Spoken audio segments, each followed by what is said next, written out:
She was a ghost before she ever touched the rifle. Private Elera Vance existed in the spaces between things. She moved between the rows of humming generators and the stacks of ammunition crates, a smudge of gray against the larger gray canvas of forward operating base Kestrel. Her uniform seemed to hang on her, as if on a wire frame, always a little too loose. Her face was plain, forgettable, and her hands were marked by the quiet, meticulous work of a logistics clerk, small cuts from box cutters, grease under the nails from inventory checks. She was background noise, a necessary but unseen component of the war machine. The real noise, the real substance of FOB Kestrel, belonged to men like Sergeant Marcus Thorne. Thorne was the alpha of the elite sniper platoon, a man carved from confidence and cordite. He moved with the easy swagger of someone who knew their value down to the last decimal point. His gear was a symphony of cutting-edge technology, carbon fiber, proprietary camouflage, optics that could see a man's soul from a mile away.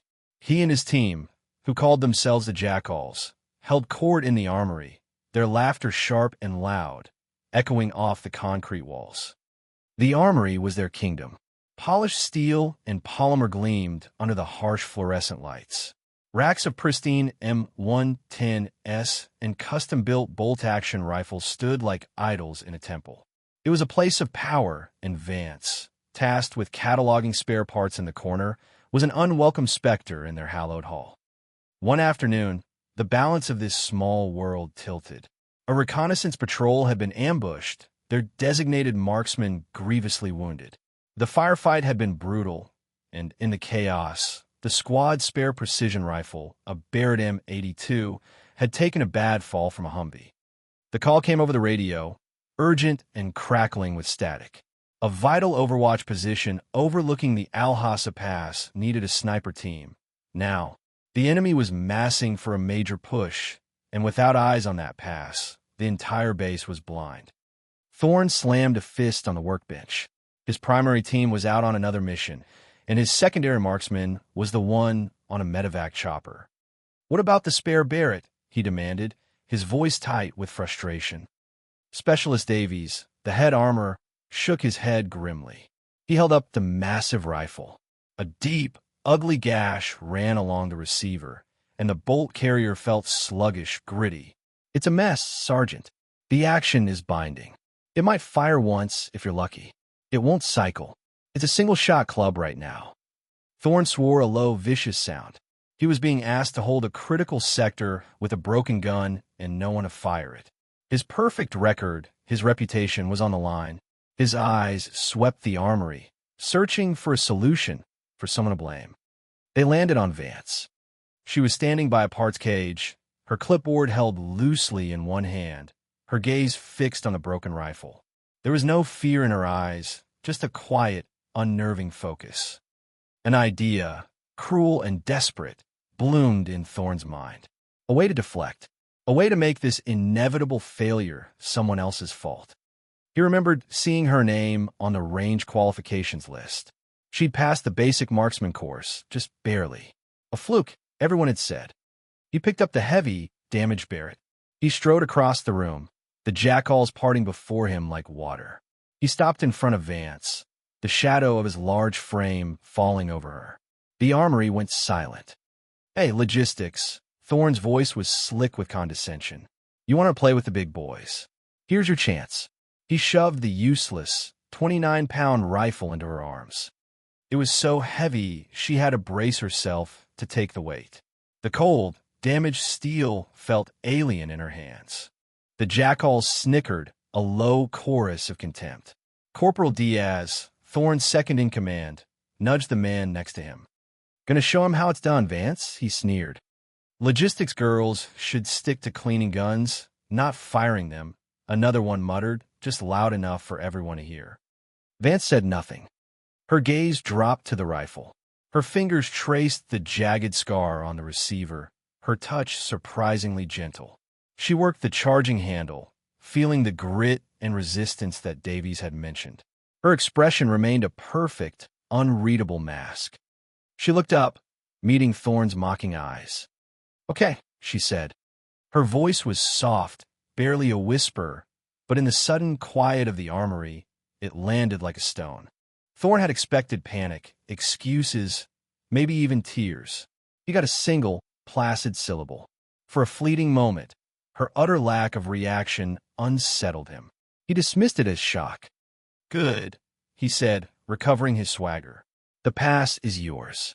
Don't call us crying when it jams on your first shot." He turned his back on her, the show over. The jackals resumed their loud chatter, the incident already becoming an amusing anecdote, a story to be told over beers. The time Thorn gave the ghost a ghost gun. They think this is a joke. Vance stood alone in the center of the room, the broken rifle in her hands. They'll learn. The walk to the Overwatch position was a gauntlet of whispers. The news had spread like wildfire through the FOB. Soldiers stopped what they were doing to watch her pass, a small, solitary figure hauling a rifle almost as big as she was. Their faces held a mixture of pity and morbid curiosity. She was a lamb being led to the slaughter, a sacrifice to Thorn's ego. He made sure the humiliation was complete. When she went to draw ammunition, Thorn was there, blocking her path to the match-grade cartridges, the precision rounds reserved for his team. "Don't waste the good stuff," he announced to the supply sergeant, loud enough for the whole depot to hear. He gestured to a crate of standard-issue ball ammunition. "Give her these. She won't know the difference anyway." The ball ammo was notoriously inconsistent, fine for a machine gun, but poison to a sniper rifle.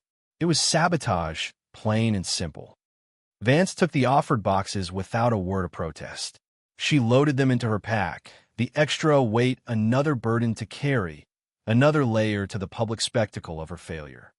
The designated Overwatch nest was the bell tower of a ruined church on the edge of the FOB's perimeter. It offered a commanding view of the Al-Hassa Pass, a winding ribbon of dirt and rock that snaked through the valley below. It was a lonely, exposed position. She climbed the crumbling stone steps, the rifle slung over her shoulder, its weight a familiar burden. At the top, a nest of sandbags had been prepared. A spotting scope was already mounted on a tripod. Assigned to be her spotter was a young, nervous radio man named Private Miller, who looked at her with wide, terrified eyes. He was barely out of training, and he knew he'd been sent here to witness and report on a disaster. "Ma'am," he stammered. Sergeant Thorne said to, just report when the weapon fails." Vance ignored him. She laid the Barrett on a sandbag, its long barrel pointing out over the valley. The wind whistled through the gaps in the stone, a mournful sound. The air was thick with the scent of dust and ozone, the promise of a coming storm. But she did not prepare to shoot. Instead, she unclipped a small, worn leather roll from her belt. Miller watched, confused, as she unfurled it. Inside was not a standard military toolkit. It was a set of strange, custom-made tools. Tiny, specialized wrenches, polished steel files, calipers of a unique design he had never seen before. They were old, the handles worn smooth with use. He left it to his daughter. With a surgeon's precision, she began to work. She bypassed the standard field stripping procedure. Her fingers moved with an eerie, practiced confidence. She inserted a slender tool into a nearly invisible seam near the trigger guard. With a soft click, a small plate came away, revealing a complex series of pins and gears Miller had never known existed. To Thorne, watching through his own powerful binoculars from the command post, it looked like she was fumbling, breaking the rifle even more. He chuckled, pointing it out to the officers around him. "See? The logistics clerk thinks she's an armorer. This is going to be a comedy show." But in the bell tower, a transformation was taking place. Vance adjusted a minuscule set screw, a fraction of a turn to the left. She applied a single drop of lubricant from a small vial, a thick, dark oil that smelled of graphite, and something else, something metallic and strange. She gently worked the bolt. The gritty resistance lessened. It began to move more smoothly. She wasn't fixing the damage. She was bypassing it. The gash on the receiver had knocked a standard factory-set component out of alignment. What she was doing was engaging a secondary, hidden system, a set of custom modifications buried deep within the weapon's frame. This trigger's sticky. You be dead before you fired. The memory of a voice, low and patient, echoed in her mind. Her father's voice. The comms crackled in her ear. It was Thorne. His voice was a whip of sarcasm. Logistics, you got that pop gun working yet? We've got movement. Looks like the party is starting. Vance finished her adjustments. She reseated the plate with a firm, final click. She chambered a round of the inferior ball ammunition. The action was now impossibly smooth. It slid home with the sound of a well-oiled machine. She keyed her radio. A single, sharp click was her only reply. The first wave of enemy fighters appeared as specks in the distance, emerging from the rocky terrain at the mouth of the pass. They moved with confidence, believing the sector was unguarded. Through the spotting scope, Miller could see them clearly, at least 50 men with more flowing in behind them. He started calling out ranges, his voice trembling. Multiple targets, range 1,100 meters, advancing. Quiet, Vance said. Her voice was flat, calm. Just watch. She settled behind the rifle. She did not seem to aim so much as become part of the weapon. Her breathing slowed until it was almost imperceptible. The world narrowed to the circle of her scope. The lead enemy fighter carried a radio, his antenna whipping in the wind. He was directing the others, a key piece of their command structure. An impossible shot for a standard rifle, let alone a broken one firing subpar ammunition. There was no preamble, no warning. The Barrett roared. The sound was wrong. It wasn't the heavy, throaty boom of a typical .50 caliber. It was a sharp, vicious crack like a bullwhip breaking the sound barrier. It echoed through the valley, a single definitive statement. Downrange, the radio man's head vanished in a pink mist. He collapsed, a puppet with its strings cut. Miller stared, his jaw hanging open. He fumbled with the scope, trying to process what he had just seen. Hit, he whispered, his voice full of disbelief. Confirmed hit. Before he could say another word, the rifle cracked again. Shot two. Same rhythm. Bullseye. Another fighter, one carrying an RPG, stumbled and fell, a dark hole appearing in his chest.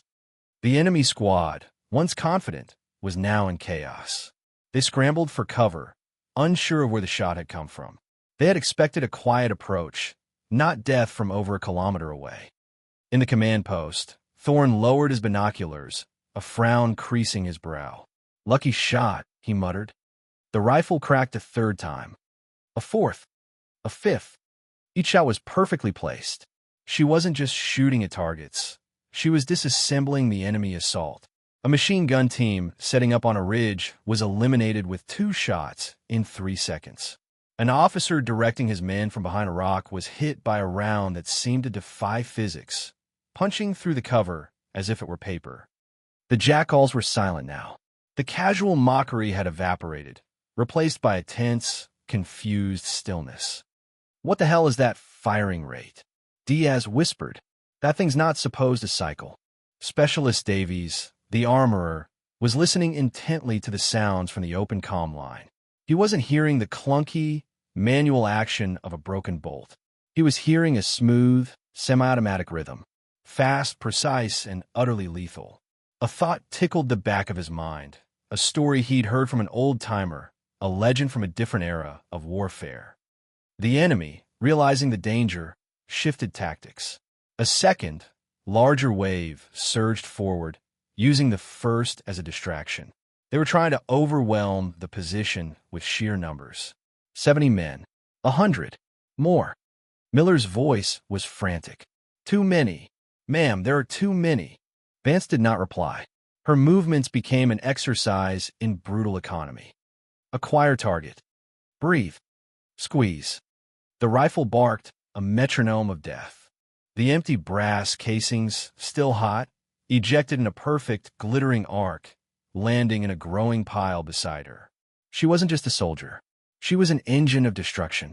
The enemy advance faltered, then broke, men falling every few seconds. They were being cut to pieces. The name finally surfaced in Davies' memory.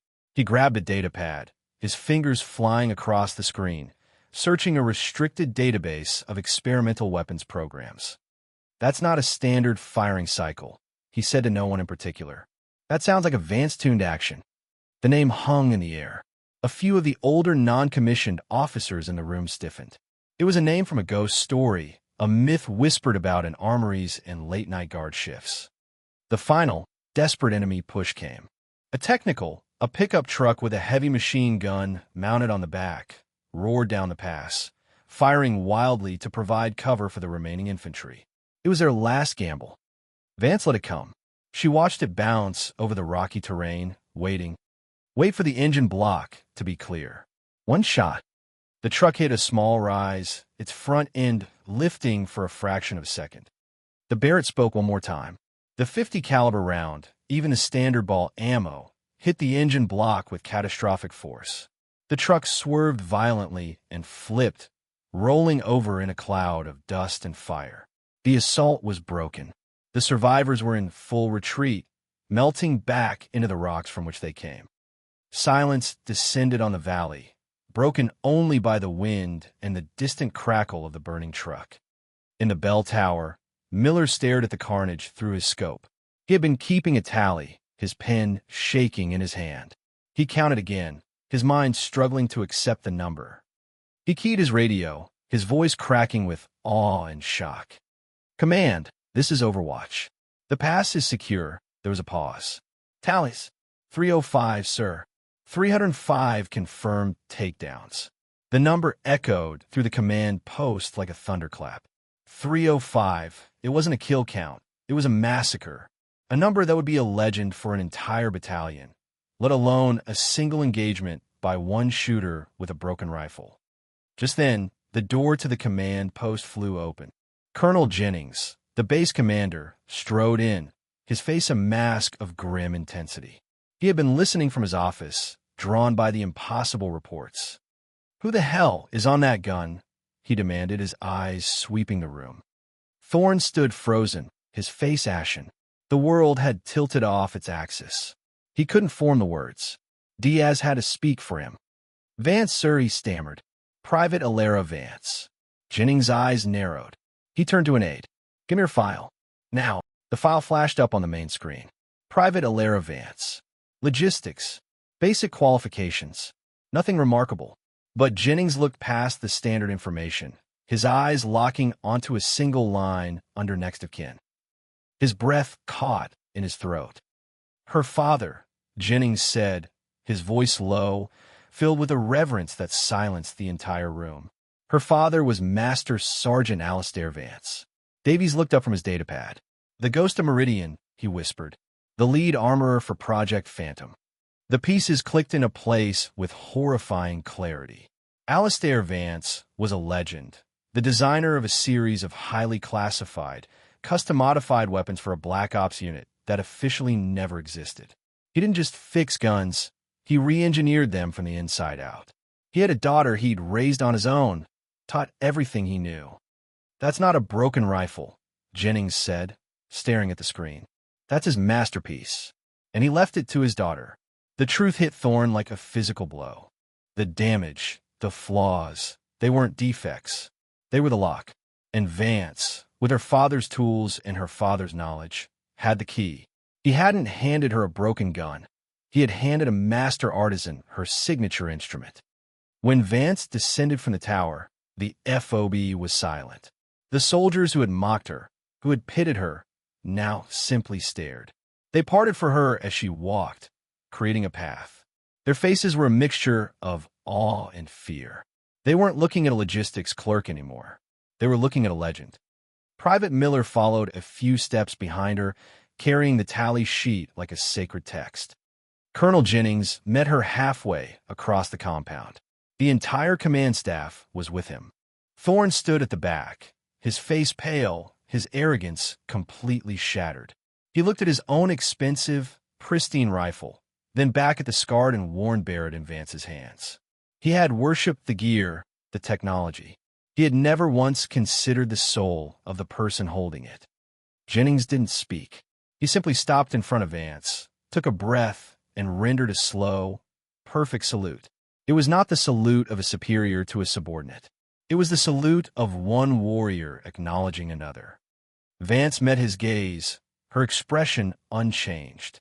She shifted the weight of the rifle on her shoulder and gave a slight, almost imperceptible nod in return. The consequences for Thorne were swift and severe. He was stripped of his command of the sniper platoon and quietly reassigned to a supply depot in Kuwait, tasked with managing inventory manifests.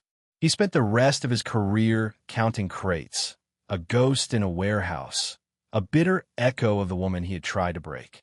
The Jackals were disbanded, its members scattered to different line infantry units, their elite status revoked.